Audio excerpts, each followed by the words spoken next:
আসসালামু আলাইকুম। সানরাইজ হায়দ্রাবাদকে হারিয়ে আইপিএল ফাইনালের টিকিট কাটল কলকাতা।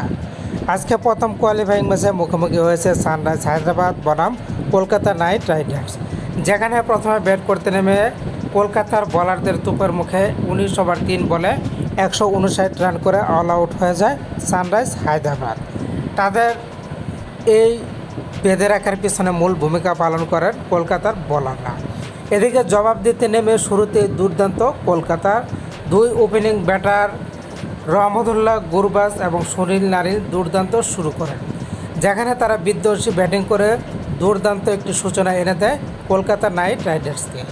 এরপর আর পিছনে ফিরে তাকাতে হয়নি কলকাতা নাইট রাইডার্সকে, যেখানে গুরবাজ এবং সুনীল নারিন দুজনে আউট হয়ে গেলেও বাকি কাজটা সারেন কলকাতার অধিনায়ক শন লেয়ার এবং বি লেয়ার। দুজনে মিলেই মূলত শেষ পর্যন্ত 8 উইকেটে বিশাল ব্যবধানে জয়লাভ করে কলকাতা নাইট রাইডার্স, যেখানে দুই লেয়ার দুজনেই হাফ সেঞ্চুরি তুলে নেন। আর এতে করে 2024 আইপিএলে ফাইনালের সবার আগে টিকিট কাটল Kolkata night Riders. Sunrise Hyderabad কলকাতার কাছে পাত্তাই পেল না।